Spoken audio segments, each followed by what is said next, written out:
අද මාත් එක්ක යන් සීතාවක ඔඩිසියේ. අද අපි විශේෂයෙන්ම බලන්න යන්නේ කලටුවාව ජලාශය, රන්මුදු ඇල්ල, සීතාවක ගාඩන් එක. මේක අපි තනියෙන් යන ගමනක් නම් නෙමෙයි. අපි යනවා නම් මේ ට්‍රේන් එක කලින් බුක් කරගන්න ඕනේ. ඒ යන දවසට මේක බුක් කරලා තියෙන හැමෝම එක කණ්ඩායමක් විදිහට තමයි අපි මේ ගමන යන්නේ. මේ ගමනේ ආරම්භයේ ඉඳලා අවසානයේ වෙනකම්ම මේ ගමන ගයිඩ් කරන්න ගයිඩ්ලා අපිත් එක්ක ඉන්නවා. මේ ට්‍රේන් එකෙන් අපි යන්නේ වග වෙනකන් විතරයි. ගමන පටන් ගත්තේ කොළඹ කොටුවෙන්. දැන් මේ වග ස්ටේෂන් එකෙන් බැහැලා ඉන්නේ. දැන් බස් එකකට යන ගමන් තමයි ඉන්නේ. මෙතනින්ම බස් එකකුත් කියන්නේ අපි කඩියට බස් එකක් තියෙනවා නගින්න. ඒකට මේ නගින්න යනවා. මේ බස් එක මේ ගමනටම වෙන් කරලා තියෙන බස් එකක්. මේ බස් එකෙන් යන්නේ අපේ ගමනට යන කණ්ඩායම විතරයි. මේ බස් එකට නගින්න ඉස්සෙල්ලා අපිට තමයි තීරණය කරන්න තියෙන්නේ යන්නේ AC බස් එකකද AC නැති normal බස් එකකද කියලා. ඒක ඉතින් තීරණය කරගන්න වෙන්නේ ඒ යන කට්ටිය අනුව තමයි.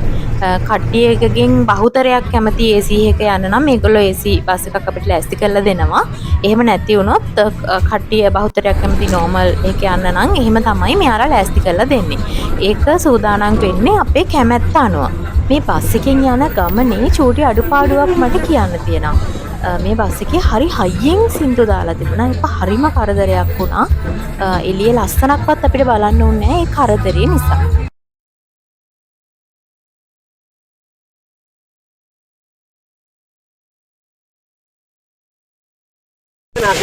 සුබ දවසක් කියලා ප්‍රාර්ථනා කරනවා. අද දැන් මේ අපි ඇවිල්ලා ඉන්නේ කලටුවාව ජලාශයට. මේ ජලාශයෙන් කරන්නේ පානීය ජල අවශ්‍යතාවය සපුරන එක තමයි නාගරික පිරිසට. දැනට මෙයින් පානීය ජලය සපයන්නේ නුගේගොඩ ඉඳලා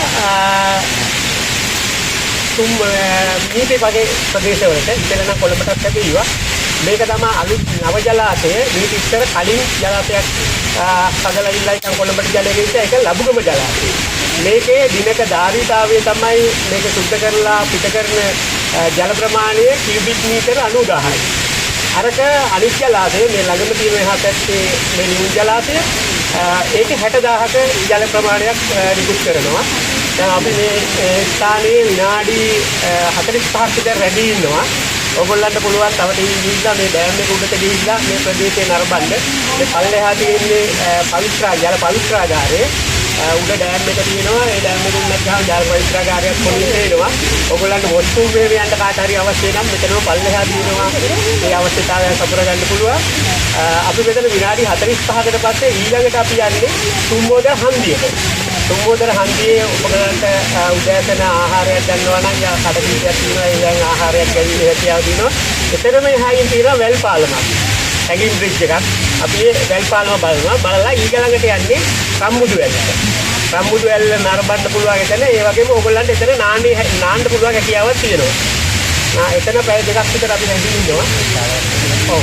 එකයි කාලට වාගේ අපි ඊළඟට යනවා බොටනිකල් ගාඩන් එකට. ගාඩන් එකේ අපි රැඳී ඉන්නවා 4:20 වෙනකල්. 4:20ට ඕගොල්ලෝ කරුණා කරලා බස් වලට එන්න ඕනේ. ඕගොල්ලෝ ගාඩන් එකට යනකොට ටිකට් එකක් ගන්න ඕනේ. ඒ ටිකට් එක වැඩිහිටියෙකුට රුපියල් 200 තමයි. සතයි හරි මේ ඊයේ පෙරේද 20 විදිහට වැඩි වුණා 18ක්. ඒක 30ක් හරි වෙනවා ගන්න 250ට අඩු ගන්න. ඒ වගේම කුඩා ළමයින්ට වයස අවුරුදු 5ට අඩු නම් ටිකට් අවශ්‍ය නැහැ. 5යි 12යි අතර කට්ටියට රුපියල් 30ක ටිකට් එකක් ගන්න ඕනේ. ඒක ඉතින් පරණ ගානමයි වෙනස් වෙලා ගන්නේ. දැන් අපි මේ ඇවිල්ලා ඉන්නේ කලටුවාව ජලාශයට. මං කිව්වනේ අපේ ගමන යන්න ගයිඩ්ලත් එනවා කියලා. ඒ ගයිඩ්ලගෙන් එක්කෙනෙක් තමයි මේ ගමන ගැන දැන් ඔයාලට සම්පූර්ණ විස්තරයක් කරේ. ඒ ගයිඩ්ලා දෙන්න ගැන චූටි දෙයක් ඔයාලට කියන්න ඕනේ. එයාලා හරිම කරුණාවන්තයි සහ එයාලගේ ජොබ් එක අකුරටම කරා. මිනිසුත් එක්ක හරිම සුහදශීලී විදිහට හිටියා. ඒක කියන්නම ඕනේ මේ vlog එකේ ඔයගොල්ලන්ට. අපි මේ ඉන්නේ කලටුවාව ජලාශයේ බැම්ම උඩ. ඔයාලට පේනවද දන්නේ බලන්න හොඳට බලන්න එතකොට පෙනෙයි මෙතෙන්ට සිරීපාදේ හරි ලස්සනට පේනවා. අපිටත් ඒක ගයිඩ් කෙනෙක් තමයි කිව්වේ නැත්නම් ඇත්තටම අපි දකින්නෙත් නැහැ. එතෙන්ට හරි ලස්සනට පේනුණා. මෙතන ඉතින් වොෂ්රූම් යන කට්ටිය වොෂ්රූම් ගියා. එතකොට ෆොටෝස් ගන්න අය ෆොටෝ ගත්තා, වීඩියෝ කළා.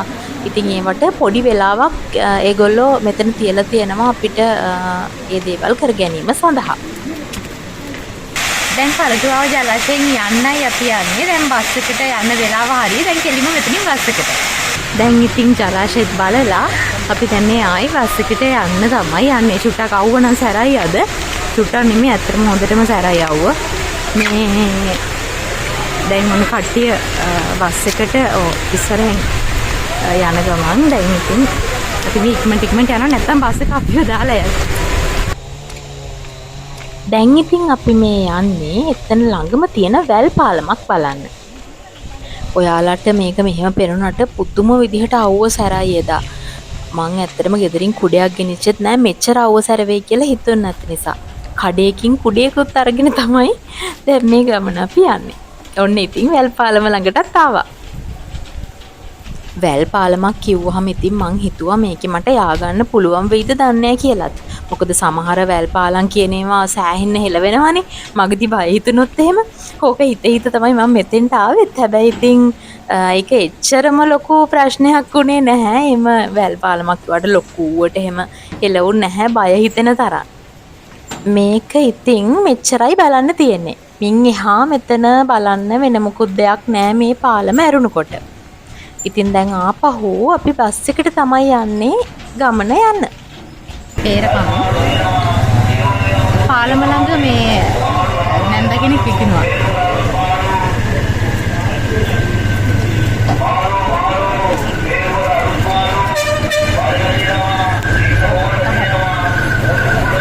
දැන් ඉතින් අපි මේ බස් එකෙන් බැස්සේ රන්මුදු ඇල්ල ගාවි. මම මේ ඇල්ලට කවදාවත් ඇවිල්ලා නැහැ. මේ පළවෙනි පාර. දැන් පහලට බැහැලා ඇල්ල බලන්න යන්න තමයි හදන්නේ. රන්මුදු ඇල්ල බලන්න නම් මෙතනින් බැහැලා යන්න ඕනේ. මෙතනින් චුට්ටක් අමාරුයි බහින්න. ඉතින් ඩෙනිම් එකක් නැතුව ස්කර්ට් එකක් අඳගෙන අපේ මෝඩකම කියලා දැන් තමයි හිතුනේ. මේ තමයි රන්මුදු ඇල්ල.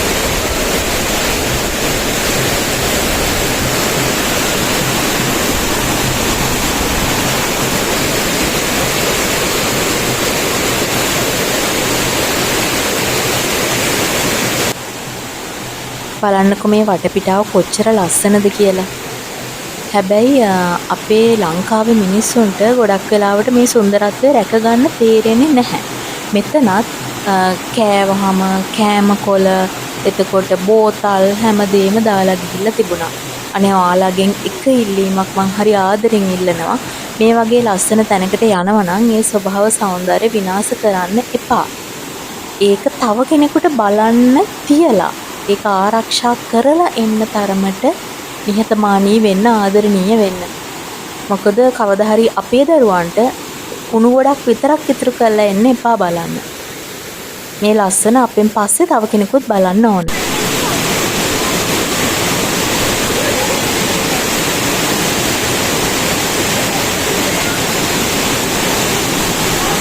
අපි මේ ඇවිල්ලා ඉන්නේ රන්මුදු ඇල්ලට.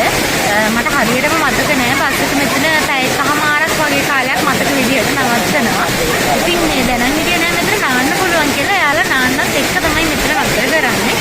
ඒත් ඉතින් මේ අපි දැනන් හිටියේ නෑනේ කාලේ. ඒ නිසා දුන්න අරන් ඉන්න බැරි වුණා. මේ කට්ටිය නම් නානවා මේ පැත්තේ නානවා මෙතනින් එහා පැත්තේ කොටසක් වෙන එතනත් නානවා. ඔයගොල්ලෝ මේ ට්‍රිප් එක එනවා නම් අනිවාර්යෙන් නාන්න ඇඳුමක් අරගෙන එන්න. මොකද අපි දන්නේ නැති ඉඳනේ ගෙනාවේ නැත්තේ. ඒක ඔයගොල්ලෝ මිස් කරගන්න එපා. මේ ගමනේදී කරගත්ත ලොකුම මෝඩකම තමයි නාන්න ඇඳුම් ගෙනාපු නැති එක. එතන ගොඩක් වෙලා නතර කරගෙන හිටියා. ඇත්තටම අපි මේ එන්න කලින් දැනන් හිටියේ නැහැ නතර කරගෙන ඉන්නම් කියලා මෙච්චර වෙලා මේ ඇල්ල ගාව. නැත්තම් අපිට ඇඳුම් ගේන්න තිබුණා. දැන් ඉතින් බඩගින්නක් දැනුණා. ඒ නිසා මෙතන තිබුණ කඩේකින් පොඩි දෙයක් අරගෙන කෑවා. මොකද අපි තාම ලන්ච් එක අරගෙන නැහැ. තිබ්බහයි බඩගිනි ඔක්කොම. මං කිව්වේ කලින් සැරටම අවුවක් තියනවා කියලා. මේ දැන් අපි ආවේ සීතාවක ගාඩන් එකට. මං අර ඔයාලට කලින් කිව්වා වගේ බඩගින්නයි තිබහයි හින්දා දැන් නම් ඇත්තටම හෙම්බත් වෙලා ඉන්නේ. දැන් මෙහෙන් තමයි අපි ලන්ච් එක ගන්න ඕනේ. මෙතන අපිට ගත කරන්න තිබුණේ පැය එකමාරක විතර කාලයක්. මේ ගාඩ්න එකේ බලන්න ලස්සන දේවල් ගොඩාක් තියෙනවා. හංස බෝට්ටුත් තියෙනවා පදින්න. බලන්නකෝ මේ වැවේ ලස්සන. හැබැයි පොඩි ප්‍රශ්නයක් තියෙනවා. මෙතන දැන් තියෙන්නේ අපිට ඉන්න පැය එකහමාරක් වගේ පොඩි කාලයක්නේ. ඒ නිසා කෑම කන්නක් තියෙන හින්දා අපිට මේ ගාඩ්න එකේ නම් ඉන්න තියෙන වෙලාව හොඳටම මදි වුණා. අපිට හංස බෝට්ටු පදින්න එහෙම ගොඩාක් ඕනේ කරලා තිබුණා. හැබැයි ඉතින් ඒකට පොලිම තිබුණා. අපිට තිබුණේ පුංචි වෙලාවයි නිසා අපි බොහොම අමාරුවෙන් තමයි හංස බෝට්ටු පදින්න chance එකක් ගත්තේ.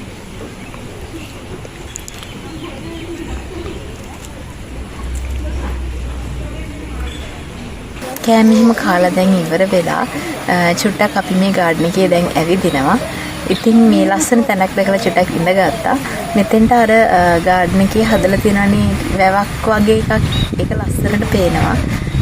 ඒකේ දැන් මට මෙතෙන්ට පේනවා හංස බෝට්ටු එහෙම එහා යනවා.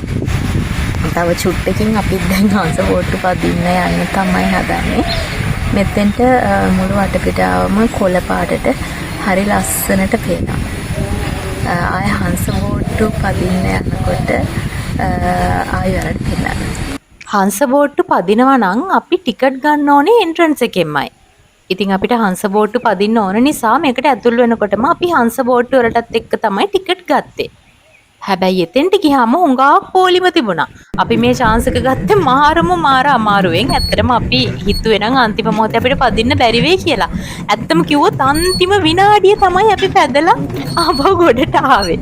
මේ ගමන ගැන සාරාංශයක් විදිහට කියනවා නම් මේ ගමන නරක නැහැ. ඒත් අපිට යන්න ලෑස්ති කරලා දීපු බස් එකේ තිබුණ සද්දේ ලොකුවටම කරදරයක් විදිහට තිබුණා. අනිත් එක මේ ගමනේ කාලය කළමනාකරණය කිරීම ගැන පොඩි ගැටලුවක් තිබුණා. ඒ දේවල් දෙක තමයි ප්‍රශ්න විදිහට අපි දැක්කේ. මේ ගමන යන්න කැමති කෙනෙක් ඉන්නවා නම් අපි දැන් පෙන්නනවා මේ ගමනේ විස්තර ටිකක්. හැබැයි දැන් මේ තියෙන විස්තර අපි දැන් චුට්ට කාලයකට කලින් ගියේ. ඒ නිසා වෙනස් වෙලාද දන්නේ නැහැ. ඒ නිසා ඔයගොල්ලෝ කෝල් එකක් දීලා බලලම යන්න. අපේ ගමන දැන් ඉවරයි. ඒකේ සම්පූර්ණ විස්තර කෙටියෙන් ඔයගොල්ලන්ට ඉතින් අරගෙන ආවා. එහෙනම් දැන් ගෙදර යන්නයි හදන්නේ. ට්‍රේන් එක දැන් මේ නවත්තලා තියෙනවා. ට්‍රේන් එකේ නැගිටින්න තමයි දැන් හදන්නේ. එහෙනම් ආයෙමත් ලස්සන vlog එකකින් ඔයගොල්ලන්ව හම්බ වෙන්නේ. එනකන් පරිස්සම්.